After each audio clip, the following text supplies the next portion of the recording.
Halo semuanya, Assalamualaikum warahmatullahi wabarakatuh. Kembali lagi bersama Julfikar. Nah, untuk di video kali ini saya akan ngebahas seputar cara menabung untuk membeli rumah. Jadi banyak banget nih yang request ke saya nge-DM atau ngechat di WA kayak gitu. Kak, bagaimana sih caranya nabung sampai bisa kebeli rumah, minimal sampai akad kayak gitu ya.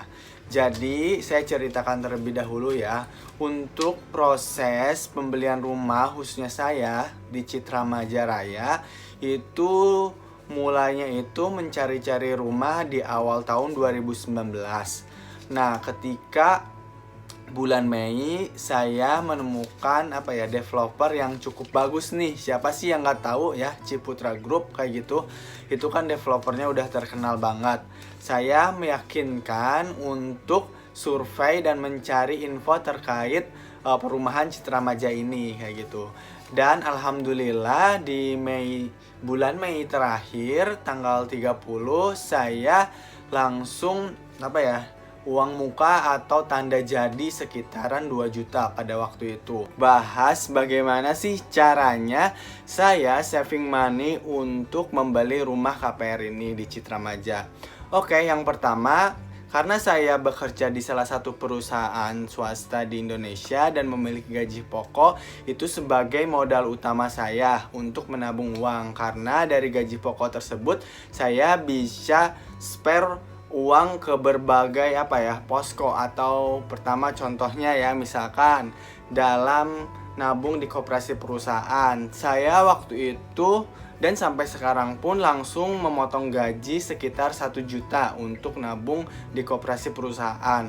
Nah, yang kedua, saya 2 juta dari penghasilan gaji saya spare untuk invest. Yang pertama reksadana, yang kedua untuk emas. Jadi saya selama awal masuk kerja langsung invest ke reksadana, terus langsung ke tabungan emas di Pegadaian dan tabungan di koperasi. Sekitaran berarti sekitar 3 juta ya saya saving money.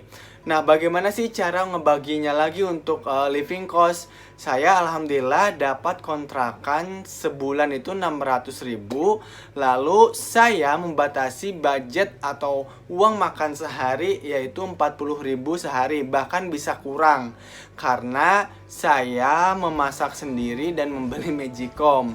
Nah, itu sih yang paling sangat menghemat budget dari segi makan ya, atau konsumsi sehari-hari. Kalau kalian bisa ngepres budget di konsumsi, kalian insya Allah akan bisa nabung banyak gitu. Jadi itu ya, jadi gaji pokok saya di share menjadi ada 3. Pertama, tabungan koperasi 1 juta per bulan, tabungan dari perusahaan. Kedua, invest di reksadana. Ketiga, juga di tabungan emas Pegadaian. Nah itu, jadi sisanya itu ya untuk living cost saya. Lalu penghasilannya dari mana lagi sih? Alhamdulillah saya ada beberapa freelance, yaitu jadi wedding organizer di salah satu perusahaan di Jakarta. Lalu kadang ada panggilan untuk freelance untuk foto, video, kayak gitu, misalkan untuk tunangan, ataupun wedding, ataupun graduation kayak gitu. Dan ada bisnis yang lain juga kayak saffron kayak gitu, dan lain sebagainya. Sebenarnya kalian juga bisa banyak tips and trick kayak gitu, bukan hanya mengandalkan gaji pokok. Tapi kalau untuk mencari rumah perumahan KPR kayak gitu, rata-rata harus minimal 1 tahun menjadi karyawan tetap dan sudah diangkat menjadi karyawan tetap, sehingga kalian bisa mengajukan proses rumah KPR kayak gitu.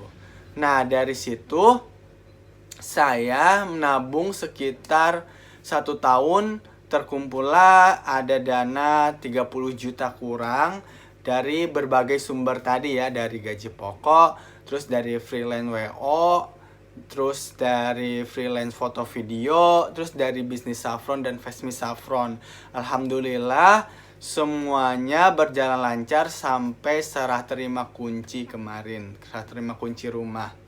Nah, jadi bagi teman-teman semua yang ingin membeli rumah juga, mohon untuk saving money benar-benar kayak gitu. Jadi harus rutin, terus harus konsisten. Gak boleh istilahnya dipakai untuk hal yang lain. Fokus dulu, apa sih tujuan kamu untuk membeli rumah kayak gitu. Kalau saya sendiri, nanti ketika saya sudah memiliki pasangan hidup, jadi saya udah memiliki rumah, jadi tanpa perlu ngontrak lagi. Karena mungkin kan setiap orang memiliki atau motivasi beda-beda. Kalau saya sih gitu, jadi ketika nanti saya nikah udah ada rumah sendiri kayak gitu.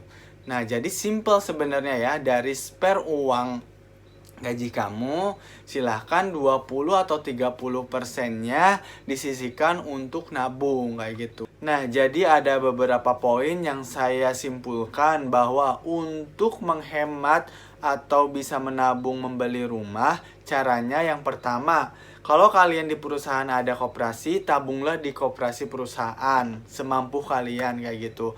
Yang kedua yaitu investasi di reksadana, karena untuk investasi yang sebenarnya itu kan agak rumit, mending investasi di reksadana yang sudah ada manajer investasinya, yaitu di Bibit aplikasinya kayak gitu. Nah, yang ketiga yaitu ada tabungan emas. Kalau saya di Pegadaian Emas kayak gitu, membuka rekeningnya.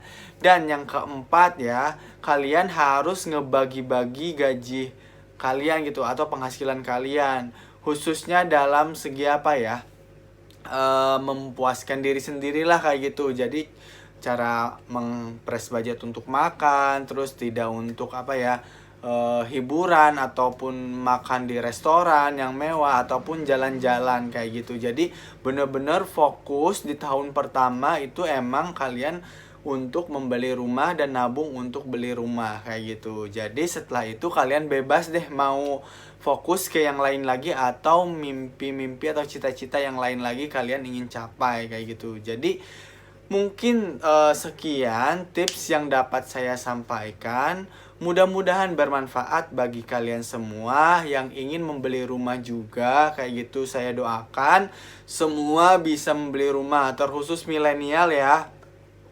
Jadi kalian harus dipertimbangkan secara matang, karena namanya investasi rumah, namanya tanah, setiap tahun pasti akan naik. Kalau kalian semakin lama membeli rumah, harga tanah pun akan semakin naik kayak gitu. Itulah prinsip untuk investasi. So, mumpung sekarang kalian masih muda, jadi rajin-rajinlah menabung dan berinvestasi kayak gitu. Sekian vlog yang dapat saya sampaikan, mudah-mudahan bermanfaat. Jangan lupa untuk komen, share, dan subscribe channel YouTube saya. See you on the next video.